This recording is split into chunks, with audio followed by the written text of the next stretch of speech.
Brad, any more run-ins with Dricus over at the PI? No awkward ones. Haven't seen him since the other day. Listen, we talked about 12 years in at this point, man. I mean, are there still nerves? Are there still excitement, emotions? Or is this just like, a week of work for you? Nah, yeah, it's still always there. At the end of the day, I'm getting in a cage in front of thousands of people and fighting another man. So there's still, those type of nerves. I think I've been blessed throughout my career to not, I see some people, you see it on their face, you see it in their body language, they get really worked up. I find it all kind of fun, that's why I got into this. I like fighting. I love fighting. So, yeah, but it definitely, I can't tell you, oh, yeah, I've been doing this so long, it's just whatever, I'm not, numb to it. It still feels like I'm going to fight. And fighting in Las Vegas, do you prefer that? Being here, I know it's home for you now, or do you wish you were getting to travel a little bit? Or? Nah, 100%. I love being here. I love being close to my family, my daughters, and it's just easier, I get to go to my gym, I get to sleep in my bed, eat the foods that I'm used to eating.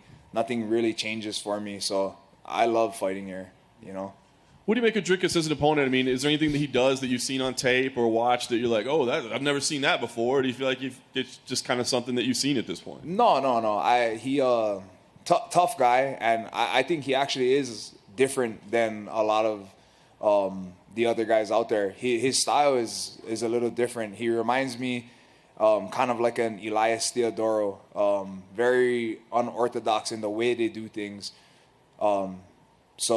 Yeah, I think very tough, very game, and I think that's what he brings to the table. He is a little different than everybody else. Nice. Last thing for me, I mean, a win here. Do you have expectations of what comes next? Do you feel like, hey, now you guys owe me a ranked opponent. Now you guys owe me to fight up, or does that concern you? Nah, not at all. I'm going to go out there, beat this guy, and then we'll go back to the drawing board and see, I'll talk with Ali and my team, and we'll see what's next. Brad, over here. You fought Israel Adesanya on International Fight Week a few years ago. I know you had some injuries going into that fight, but you fought, John just mentioned it there, you've been in the UFC for a long time. You have a lot of experience. How much will that pay dividends in this fight just because you've seen so many different fighters, whereas, Dricus maybe not fighting the caliber of opponents that you fought? Oh, yeah, definitely. It's one thing to...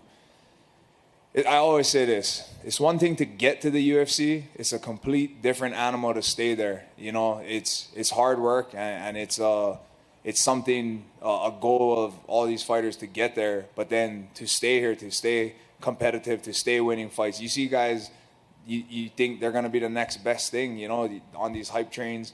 And some of them, it works out for them. And they go on and do great things, and others wash out really quickly. So Dricus is, as far as the UFC goes, very young, and I think that I do have that above him. He does have a lot of fights, so that he'll have that experience, but I have that UFC experience. I've been here for a long time, so yeah, I think I definitely have that edge on him. You look great in your last couple of fights. Is that just being healthy? Is that just not dealing with injuries and sort of having that time off previously? Is that sort of a big culprit for the success lately? I think it's just the training we do. You got to keep. I think what happens with a lot of the guys that have been around a long time is, one, they get comfortable and they get complacent. They think that they've done it, they're here, they don't need to keep learning and growing and evolving, and that's not true at all. There's younger, hungry guys doing different things that have been doing it from a young age because of where the sport is now. And you need to keep evolving your game so that you can constantly compete. And I think that's what you see.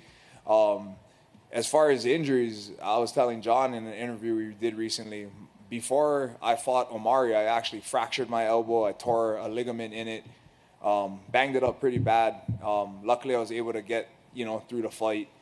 But we as fighters, I don't think anybody ever necessarily goes into any fight 100% injury-free. There's always something.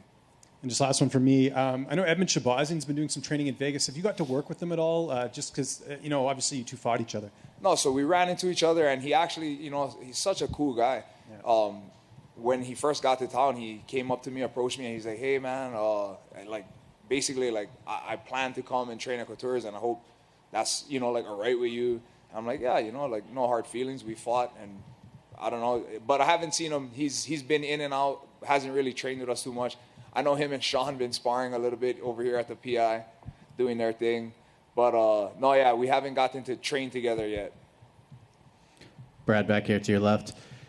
As James was saying, you've looked really good in your last 2 fights. 2 very tough opponents that may not sort of get the shine that maybe they rightfully deserve. 2 wins that'll age very well over the next couple of years. But where you're at right now, 34 years of age, we've seen what Glover Teixeira has done, made that great run. We saw Michael Bisping did at 185.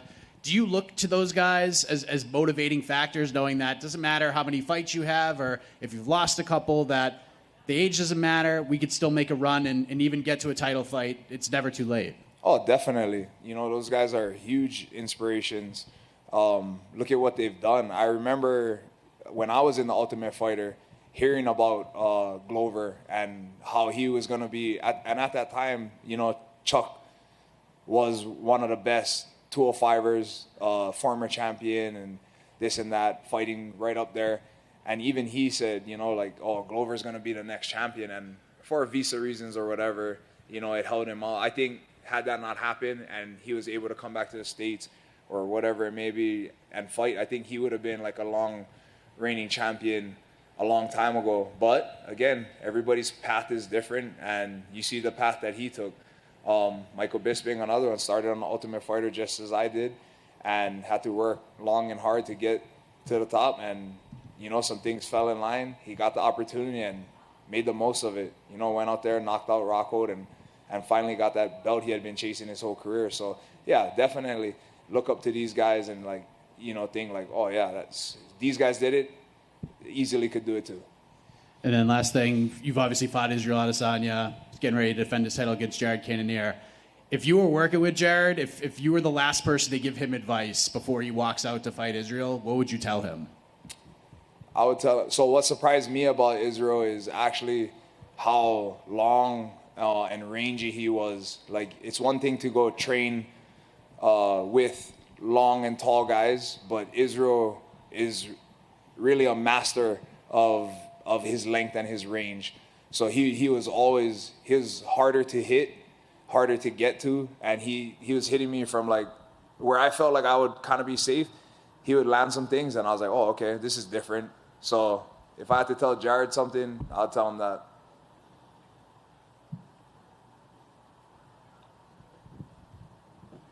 All right, guys, thank you.